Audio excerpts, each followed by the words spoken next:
هذه إذاعة إرنا. المستمعين والمستمعات الأفاضل متابعي ذات أرينا حيثما كنتم وحيثما يصلكم بثنا، أهلا ومرحبا بكم في مستهل البرنامج العربي لهذا اليوم الأربعاء 6 من نوفمبر. كما عودناكم مستمعي ومستمعات الأفاضل نستهل برنامجنا معكم ابتداء بنشرة للأخبار، وضمن برنامج متابعات الأسبوعي يقدم لكم الزميل أحمد شريف المقابلة التي أجراها مع الأستاذ خالد كنوني، وذلك لمتابعة أوضاع مدارس اللاجئين في كسلا. قبل ذلك مستمعي ومستمعات الأفاضل يقدم لكم نشرة للأخبار فيما يلي أبرز عناوينها. تظاهرة في واشنطن للمطالبة بإطلاق سراح البابا أنطونيوس. تزايد أعداد القتلى في الاضطرابات التي تشهدها إثيوبيا. الرئيس الإيراني يبعث برسائل إلى العاهل السعودي والبحريني. المستمعين والمستمعات الأفاضل، كانت هذه عناوين النشرة وإليكم تفاصيلها من إذاعة أرينا. هذه إذاعة إرنا. دعت الكنيسة الأرثوذكسية المستقلة، وهي كنيسة إريترية مستقلة عن الكنيسة الأرثوذكسية التي تسيطر عليها الحكومة الإريترية في أسمرا، إلى تظاهرة كبرى في واشنطن يوم الجمعة المقبل 8 من الشهر الجاري. وتهدف المظاهرة إلى المطالبة بإطلاق سراح باب الكنيسة الأرثوذكسية المحتجز البابا أنطونيوس، والذي تضعه الحكومة الإريترية تحت الإقامة الجبرية منذ عدة سنوات. وكانت الحكومة الإريترية قد أقالته من منصبه وعينت بدلا عنه بابا موال لها، مما دفع الكنيسة المستقلة في الولايات المتحدة إلى تبني قضية المعتقلين من قساوسة الكنيسة الأرثوذكسية. وكانت نفس الكنيسة قد سيرت في يوم 24 من شهر أكتوبر الماضي مظاهرة أمام مقر الأمم المتحدة في نيويورك، وذلك بمناسبة الذكرى 74 لتأسيس منظمة الأمم المتحدة.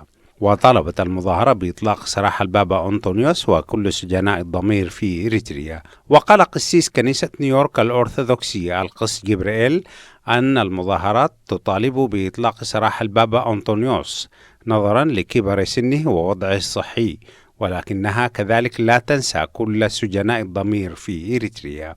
وقالت الكنيسة الأرثوذكسية المستقلة بأنها سوف تسير مظاهرات مماثلة في مدن أخرى في الولايات المتحدة وأوروبا.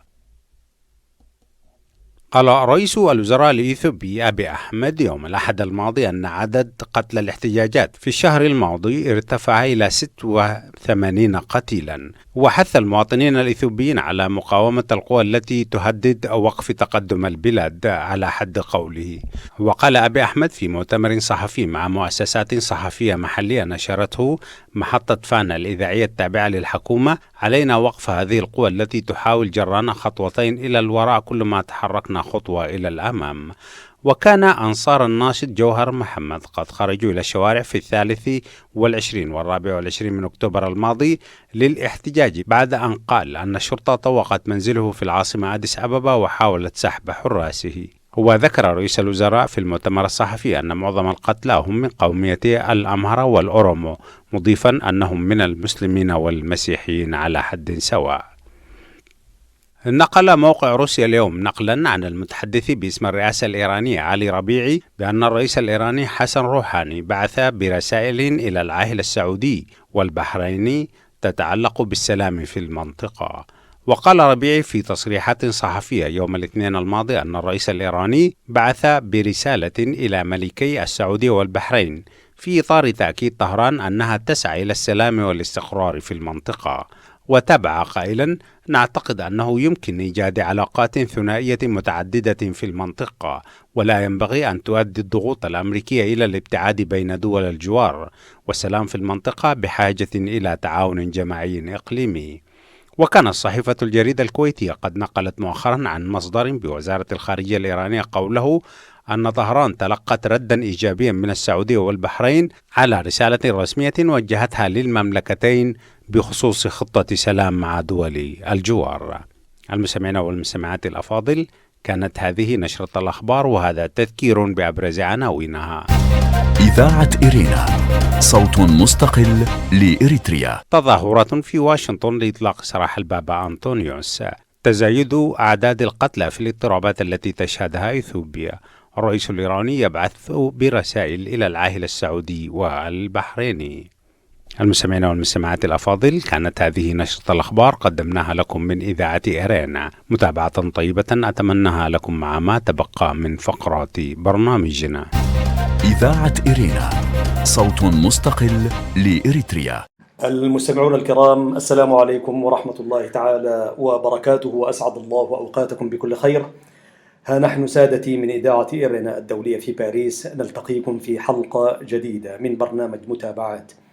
ويطيب لنا سادتي في هذه الحلقة من هذا البرنامج أن نتابع أنشطة وأحداث تربوية تعليمية في المقام الأول.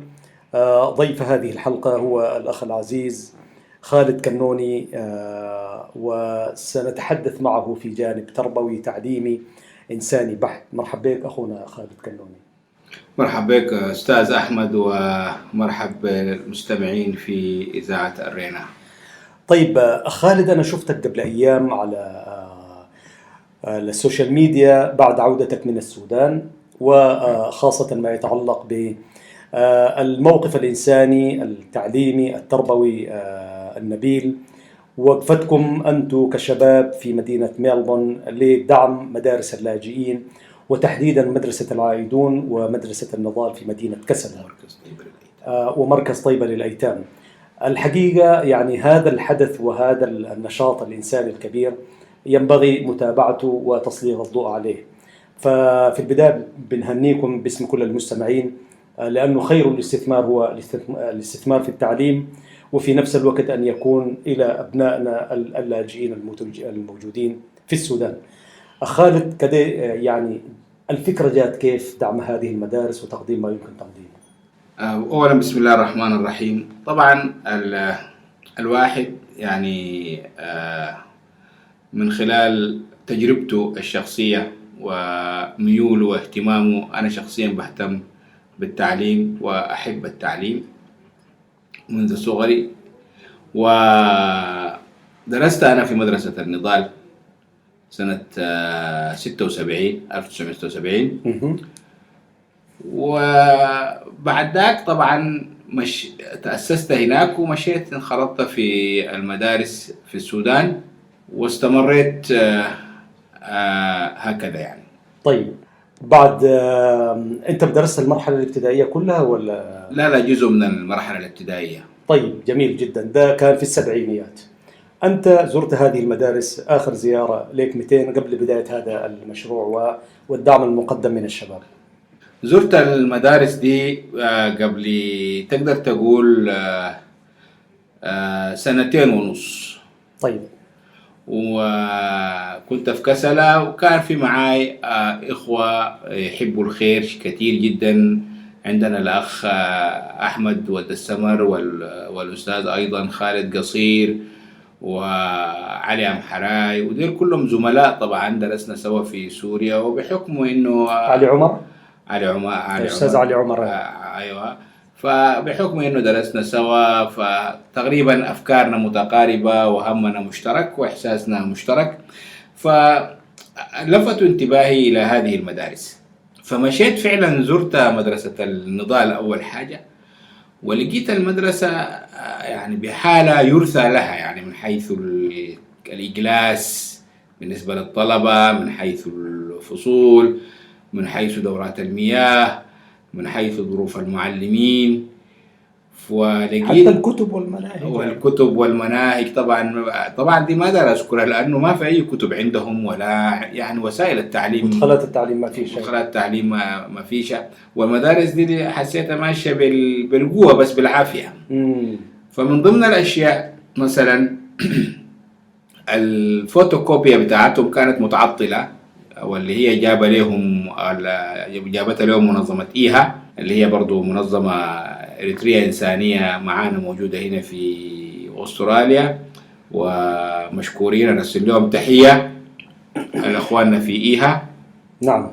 فلقيتها متعطله، فقلت لهم، قالوا لي يا اخي عندنا الكنبه الفوتوكوبيا دي متعطله فعايزين نصينها. قلت لهم تكلف كم؟ قالوا لي 1,000,000 جنيه. المليون جنيه دي الايام دي كانت ب $10 ما اعرف ولا $15، سبحان الله.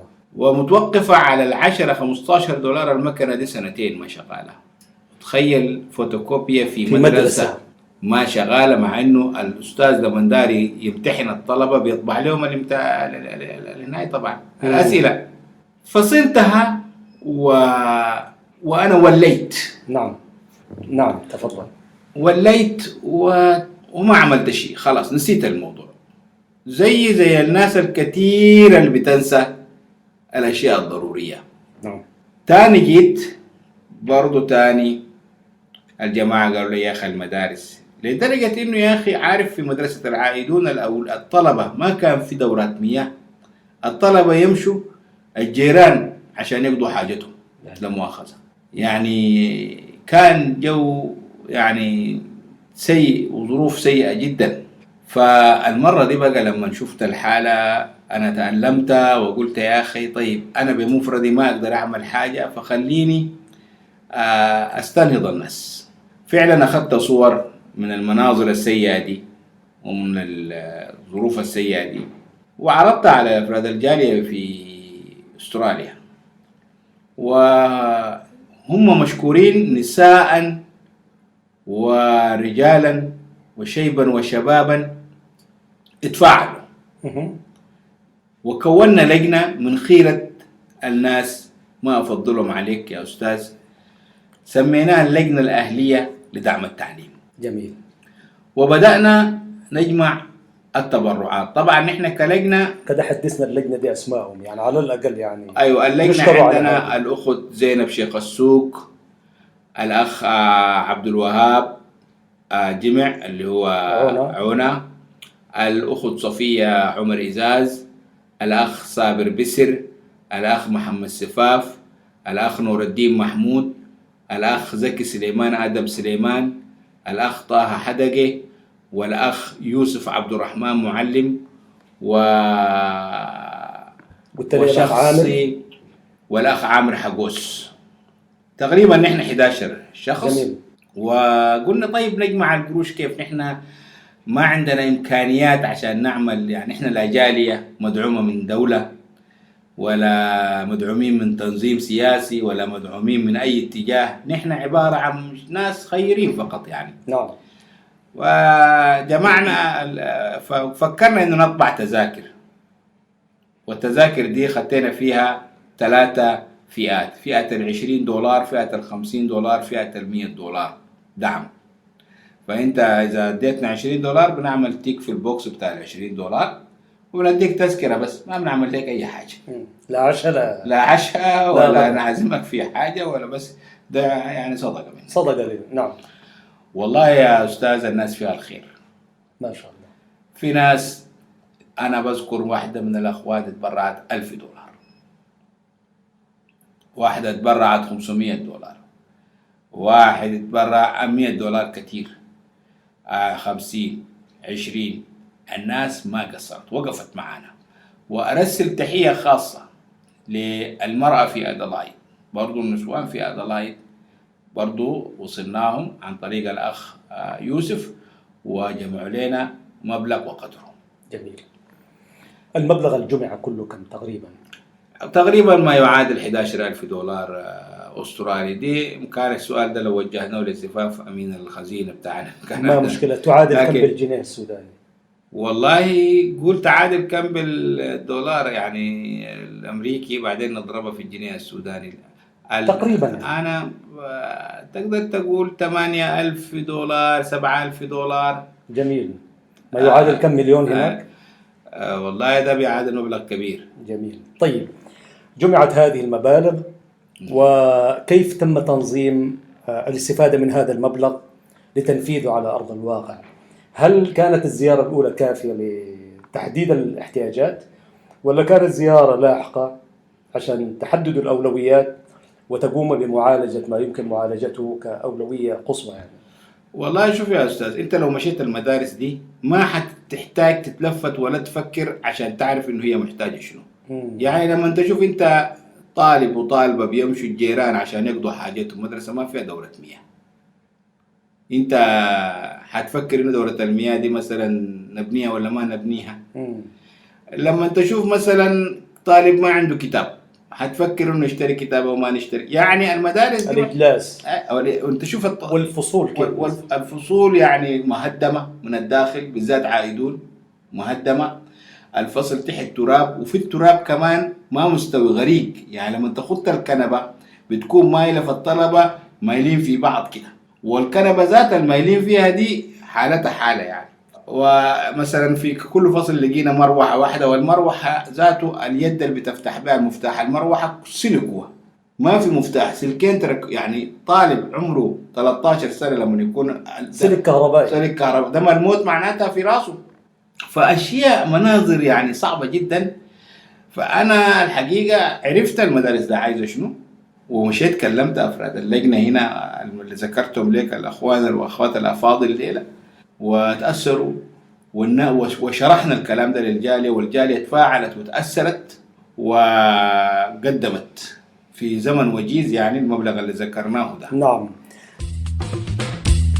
هذه إذاعة إرنا.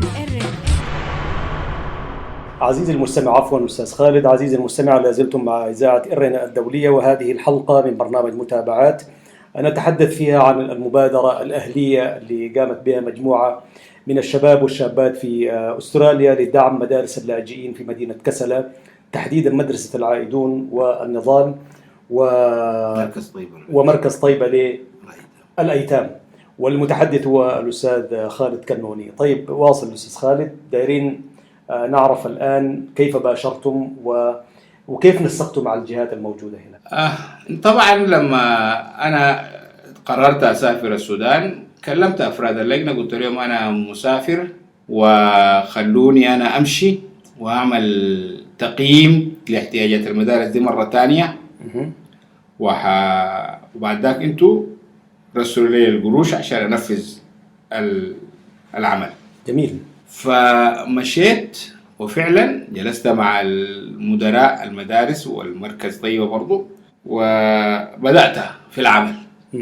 مركز طيبة كان داير توليتات، ما في توليتات في المدرسة، يعني كانوا الطلبة والطالبات يمشوا الجامع أو يمشوا الجيران. مركز طيبة ده موجود وين؟ في مكران في الدروة. ده مركز بيقوم بخدمات جليلة جدا. كده حدثنا عن خدماته.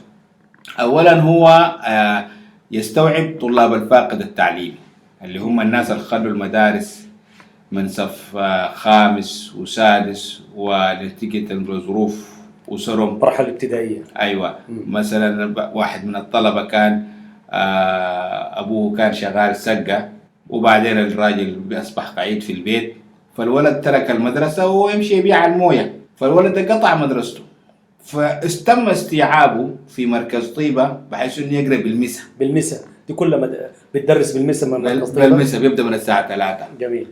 وبالإضافة إلى استيعاب يعني بيمسك الطالب زي ده وبيقوم يعيده في التعليم مرة أخرى فري ببلاش. أوكي.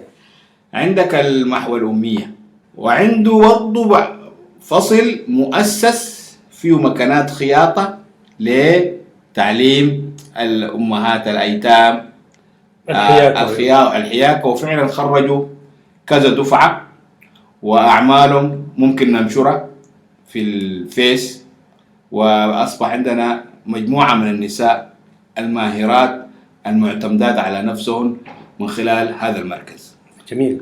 بالنسبة لمدرسة عائدون حدث ولا حرج. الاحتياجات أبداها من الكتاب، ما في كتاب خالص، يعني كتاب واحد بيشتركوا فيه 10 طالب إن وجد، والكتب غالية، يعني الكتاب أقل حاجة يقولوا لك ب200-300 جنيه.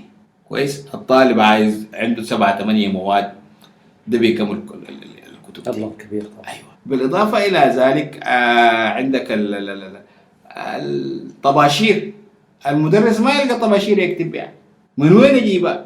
كان اليونيسيف زمان بدوهم طباشير، بس كان الطباشير ذاته حتى رديء، ما يظهر لك في السبورة، تعرف الطباشير ده تتذكر لما نعم كنا نعم. طلبة ما عندهم الورق بتاع التصوير، المكانات بتاع التصوير ذاتها في سخانة السودان وفي الاستعمال الكثير فركوينتلي كده بتتعطل. صح. هسي كانت متعطلة، والواحدة كانت دايرة عشان تتصلح 8 مليون، والثانية عشان نصلحها عايزة لها 11 مليون. فهمت كيف؟ إذا تعطلت ما في جهة تصينها لهم، وما عندهم هم إمكانيات عشان يصينوها، والمدرسين ذاته شغالين يعني شبه متطوعين. أستاذ خالد، كده سؤال يتبادر إلى الذهن، يعني لمن تتبع هذه المدارس؟ هي صحيح للاجئين نسبة أكثر من 90% كما ذكرت في الدردشة قبل التسجيل، لكن إداريا لمن تتبع هذه المدارس؟ المدارس دي مسجلة في باسم مجلس الآباء في وزارة التربية والتعليم السودانية، تابعة لمجلس الآباء. كويس. لكن أنا كنت عايزك تسألني برضو سؤال أهم من ده. ما هو دور شنو المدارس دي؟ أوكي. الطلبة اللي فيها منهم، يعني يا ريت لو كان عندنا كذلك مجلس الآباء دي، مجلس الآباء مما تكونت في السبعينيات هي تابعة لمجلس الآباء ولا كانت تابعة لتنظيمات؟ لا طبعا كانت تابعة لتنظيمات. طيب. جبهة التحرير طبعا. وبعدين لما حصل ما حصل أصبحت النضال تابع لجبهة التحرير، وأصبحت عايدون تابع للمجلس الثوري. لكن يا أستاذ ذاته الكلام ده هسه أصبح ما عنده معنى. جميل. هسه مجلس الآباء ده مجلس الآباء هم ذاتهم أصلا محتاجين الآباء ده ذاتهم. كويس. ونحن من هنا بنسجل لهم صوت شكر وتقدير واحترام على أنهم صمدوا في ظل ظروف صعبة جدا جدا. يعني الواحد يكفيه أنه يعيش، يكفيه همومه وقضاياه الثانية ومشاكله الاقتصادية والصحية وغيرها، كونه هو يتحمل عبء آخر أن يشرف على هذه المدارس كمجلس آباء. احنا والله بنسجل لهم صوت شكر وتقدير. طيب، حصل التقيت بواحد من مجلس الآباء وعملته طبعا في إطار الحديث مع المدراء مع الهنا، كده ادينا صورة كده المستمع عشان تخطوا في الصورة أكثر. والله يا أخي أنا مشيت يا أستاذ أحمد بقلب واحد، وهذا القلب إن شاء الله لن يتأثر بهذا أو ذاك. جميل. أنا مشيت عشان أبني وأقدم باسم اللجنة، أصحابي في اللجنة وزملائي في اللجنة الأهلية. جميل. والله يا حسن ما سألت يا أحمد، أخي أحمد، ما سألت إن المدرسة يتابع عليه منو ولا يتابع عليه منو. ده ذاته ما بالنسبة لي كان سؤال ما مهم ذاته. جميل. فهمت كيف؟ لأنه لو نحن مشكلتنا واحدة من المشاكل إنه العصبية تجاه التنظيم ده والسياسية والحاجات دي مشكلة بقت لنا. صحيح. كويس. يا أخي أنا تجردت من هذه المسألة وأصبحت فوق ذلك. جميل، وتشكر عليها. شفت كيف؟ بأمانة هكذا يسمو الإنسان، يعني بإنسانيته. فدعمنا يعني أحد المدرسين، يعني هذه المدارس لأنها يا أستاذ بتأدي دور ما سهل، ما في شك. نعم. يعني أنا التقيت براي بكمية مقدرة ومعتبرة، عدد معتبر من الطلبة جايين من إريتريا، تستوعبوا من المدارس ده على طول طبعا. سبحان الله. لا يقولوا لي عندك جنسية طبعا، ولا يقول لي عندك بطاقة ولا حاجة، بس هو يقول أنا في سنة رابعة ولا كنت في سنة خامسة في إريتريا، طوال بيدخلوه في نفس الصف. ولا ننسى إنه الموجة الموجودة اللجوء الكثيرة. نعم. يعني أحد المدرسين أهمية التعليم، خلينا نتكلم عن أهمية التعليم. ليش لما ندعم المدارس؟ نحن ما نخلي أهمية الدعم، وطبعا مفروغ منه يعني دور المدارس دي، ولكن برضو في ظل الحوجة الملحة الموجودة أنا معك، يعني لابد الحديث عنه. ليه الدعم وليه الاهتمام بهذه المدارس؟ لأنه زمن البرنامج انتهى. أخي العزيز خالد كنوني، وعضو اللجنة الأهلية لدعم المدارس اللاجئين في السودان، أنا استأذنك لوداع المستمعين في هذه الحلقة من برنامج متابعات لانتهاء الفترة، ولكن نعدك أن نلتقي في الأسبوع القادم في حلقة أخرى وأخيرة لنكمل ما بدأناه من حديث. أعزائي المستمعين، في ختام هذا اللقاء شكرا جزيلا أخونا كنوني، والشكر الأجزل والأكثر والأكبر لأولئك المعلمين الذين يقفون تحت الشمس وفوق الحر وفي ظل انعدام كل شيء موجود في المدارس المذكورة من قبل. والتحية للطلاب الصامدين، والتحية للقلوب التي تقف في الاستثمار الحقيقي للإنسان. كان معكم أحمد شريف من إذاعة إيرينا. تقبلوا تحايا الزملاء فتحي عثمان وبنيام سيمون وكل المستمعين. السلام عليكم ورحمة الله. هذه إذاعة إيرينا.